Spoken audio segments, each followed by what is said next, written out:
this idea kind of developed? Well, actually, we got a call Saturday morning just after the hurricane passed with an individual requesting that we fly his elderly parents out of Banner Elk, North Carolina. And on the way up there, we seen the level of destruction, and so we did get those folks out, and then we ended up going back to that community several times that day in order to try to get other folks out. And the more we flew around, the more I saw the scope of the destruction. And so I decided that we would do what we could to try to help. As bad as we've had it here in Anderson County, what's it like in Western North Carolina? Western North Carolina is a war zone. It's destruction on a level I've never personally seen. A lot of the roads are washed out. There are communities that are entirely cut off from the outside world. So our mission is to try to get into those communities with the supplies. The supplies seem to be flowing into Asheville, but not out into the outer communities that are cut off. So what our intention here is to try to get those supplies and get those directly into the hands of those small cut off communities. And what kind of stuff are y'all gathering? So we're gathering basically end of the world stuff, right? We got dry food, we've got water, we've got non-perishable items, we've got clothing, we've got baby supplies, we've got some hygiene stuff, we've got paper goods, just whatever we can get donated, we're going to take in.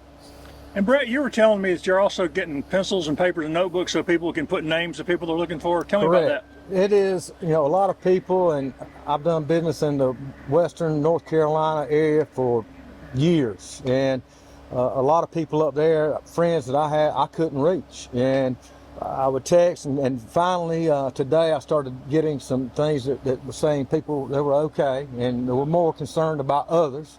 And so Scott came up with the idea we'll leave notepads and paper, and anyone that wants to write down a contact person once we get back or they get back here, someone will sit down and contact family members to let them know that their relatives are okay. And I know that here in Anderson, I mean, we've been hit hard.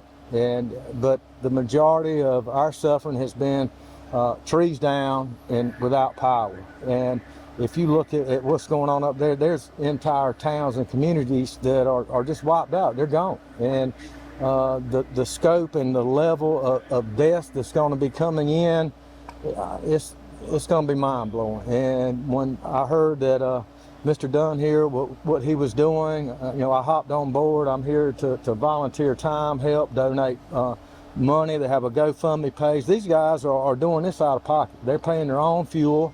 And we had a guy start a GoFundMe page, which is everything that's donated there will go to fuel and getting those aircraft to where they need to be. And they plan on continuing to fly until the funds run out. And he has people as far away as Florida, Georgia, coming in, volunteering their aircraft, their time, their money.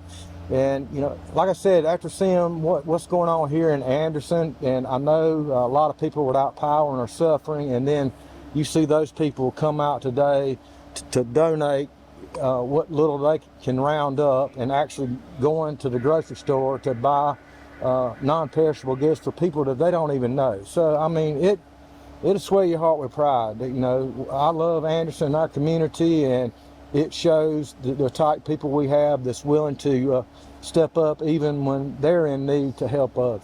Yeah. And y'all are just both saying the aviation community's rallied around this too, right? Absolutely. We have not seen the federal response that I would have thought we would see on a disaster of this level. I cannot reiterate how mind-blowing the images are, and we're not seeing that on the national media. We're not seeing it. There's really, in my opinion, not enough local coverage. But as far as the federal coverage, and I'm out there. I've been out there every day since this happened, and we are starting to see some military aircraft, and that's what we need. We need federalization. We need the Army to come in. We need Chinooks. We need heavy lift helicopters, and we need the Army engineers and the Navy engineers, and all. They can get in here and get started on this and get these people out of harm's way a lot quicker.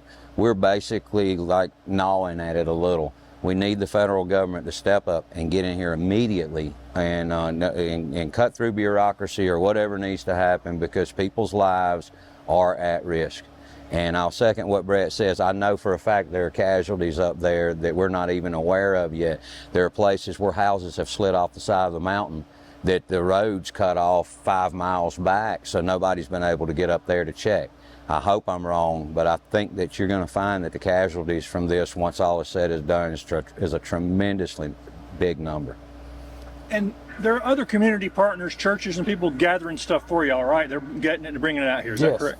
I know that I received a call from Denver Down Farms today. I know they have their October or Halloween stuff getting ready to kick off. I think it was supposed to have kicked off last week, but wasn't able because of the weather. They reached out. They're going to have drop areas. I told them anything that they get, I'll get a trailer, load up, and bring down here personally. We have people volunteering. The main thing is, I mean, look at the GoFundMe page. You can look at Heli-Plane Aviation's actual physical address. If you want to send $5, $10, $15, I mean, it makes a difference. And I've had some other friends reach out. Their churches are doing food drives. And like I said earlier, I mean, it touches my heart to see, you know, the kind of people we have here in Anderson County in our community. And they care, and we care, and what little bit, you know, I'm not flying a helicopter and I'm not going up there, but if I can sit out here and stack pallets, you know, I'll be out here every day until this operation ends. So I was going to ask, how long is this going to last? Do you know yet? As long as I can fund it, or until that we have the proper assets in place for the federal government to where I can sleep at night.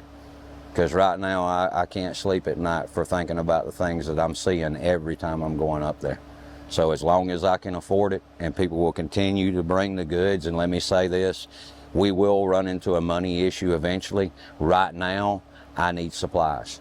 Get me the supplies while I'll have access to this big heavy lift helicopter where we can really make a difference in what we're hauling in right now. And when will you take the first load up? We actually have scout aircraft out right now surveying these small cut-off towns.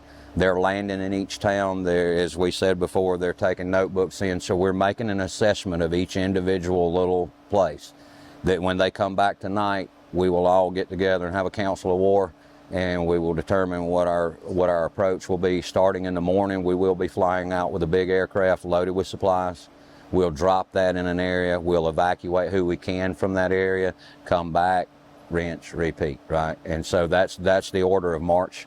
And so we're just going to keep doing that until we either see the relief coming that will make me relax, or we run out of funding.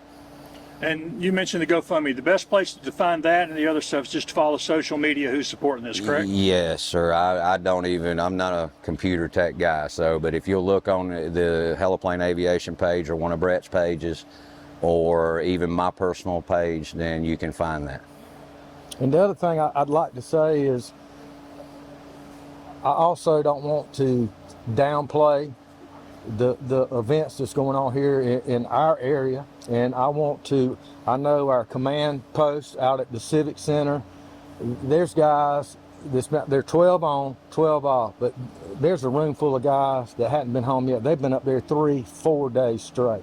We also had a local business, Prestige Motor Cars. They brought in 2 campers, a generator, fuel, food, toothbrushes for the pilots coming in here, so that, you know, they can at least have some comfortable area to lay down. I know our hotels and motel rooms are all filled up, so the community stepped up, and like I said, I know that they're suffering, and it's a big deal for us what we're going through here, but it's even more deadly and more lives in the western North Carolina area. And at the end of the day, we're all human beings. We all care, and the good thing is, you know, take care of your neighbor, and continue to pray for all those here at home and in North Carolina, not to mention in the areas in Florida where those hurricanes came in. There's a lot of people suffering right now, and those people, if I can do just a small part to let them know that they're not forgotten,